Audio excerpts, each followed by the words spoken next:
Hey, sweetheart, it's Dad. Just wanted to leave you this little video message letting you know that I'm thinking about you.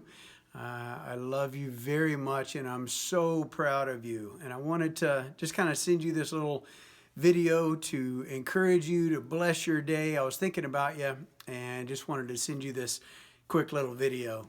I know you're in a kind of a different season of your life right now where you haven't really nailed down your career or nailed down exactly who you're going to marry.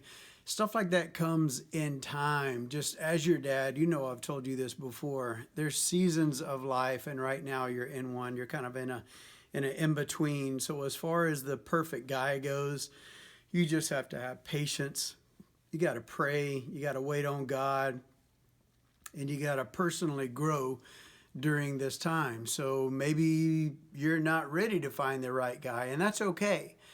You just need to figure out who it is that you're looking for, what you want in a guy, really get those convictions settled in your heart, and then start working on yourself. Are you ready for that guy? Pray that God be delivering that guy to you when you're ready, and that pray that God expose things in your life for personal growth that maybe you're not ready for the right guy to be able to help you figure out what it is that you need to grow on. So I definitely encourage you to personally grow, pray, have patience during this time.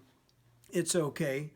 And as I've told you many, many times, you know when the wrong guy comes along. So when the wrong guy comes, just look for those signs. Remember the things that we've taught you about a guy that's not the right one, maybe not solidly grounded in his faith, or maybe just start showing signs of jealousy or dominance or control or verbal abuse or anything like that. Look for those signs and bail out of those relationships in a hurry. Always check yourself. You are so valued, you're so cherished by us and by God. You need to be cherished by yourself and have enough respect for yourself to find the right guy, to wait on the right guy. You deserve a great guy, and I know God has him for you. So forget anything that may have happened in previous relationships. They're just not important, other than being a growing thing for you to learn from. Just forget any past relationships that weren't great. Prevent yourself from getting into crappy relationships from this day forward, and just be patient and wait on that right guy, because he is out there. But definitely take the time to work on yourself through this time. And in your career, it's okay. You figure it out. Right now, with you being so young, just take time to figure out what you love. Try different things. Figure out exactly what it is that you want to spend the rest of your life doing. You don't have to be all worried about finding your purpose so soon. You're still so young. Don't worry about finding that purpose yet. And if you think you found it, then start practicing in that area to figure out if that's really your purpose. And your purpose doesn't always come through your work.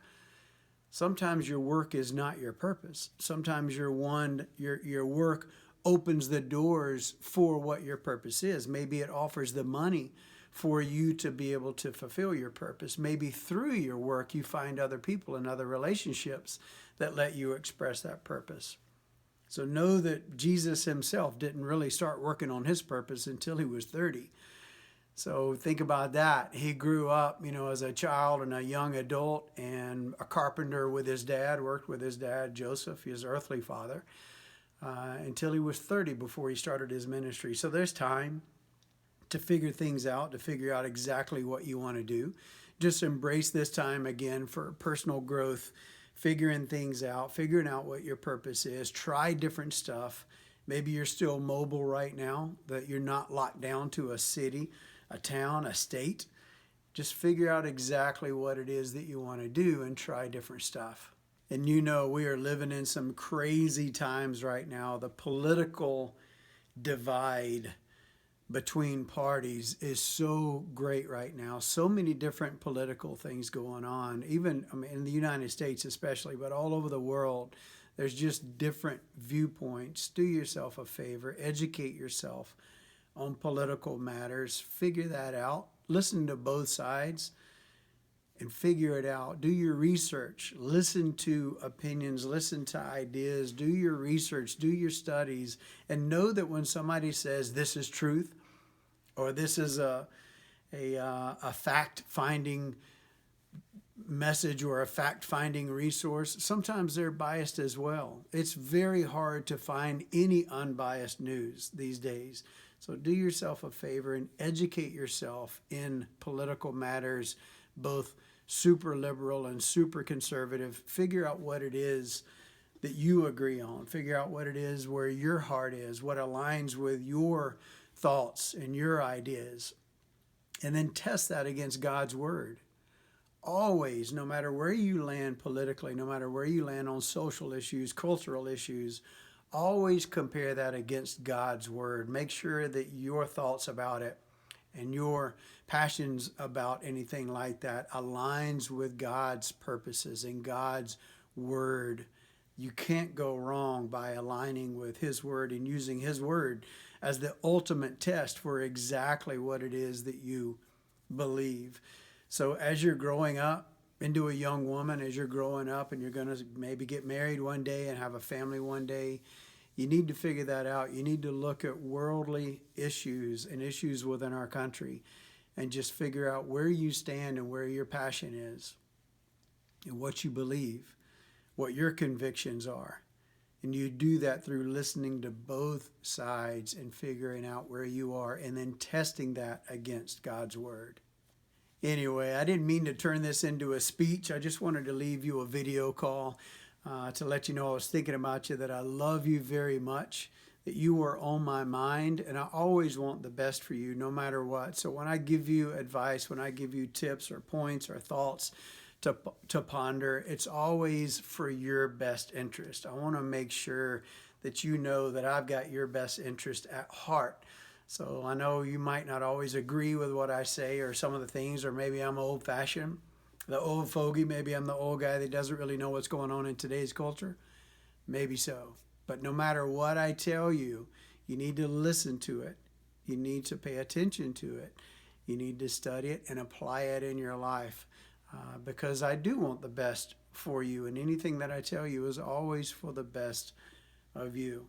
Just remember what I've always told you. You are in control of your future. The two most important things that control your future are your attitude and your actions. You control both of those. So if you wake up with an attitude of gratitude, like I've always said, and you're grateful for things and you have a positive attitude and you look for the best in things, the best in people, the best in situations, and then your actions back that up. If you take action, you're not waiting on action. If you take your own responsibility for those two things, your attitude and your action, your life is going to be so much better. You are in control of your future. You are in control of your happiness with your attitude and your actions. So take that to heart. Just really dive into those two with your personal growth and just figuring out who you are as a person through this time. Know that you are loved dearly by me. I could not be any more proud of you than I am. And I just wanted to let you know that. So consider this video as a big hug to you. I'm there right now hugging you with this video. Know that your dad loves you very much. I'm so proud of you. Have an awesome day, and I look forward to talking to you again soon.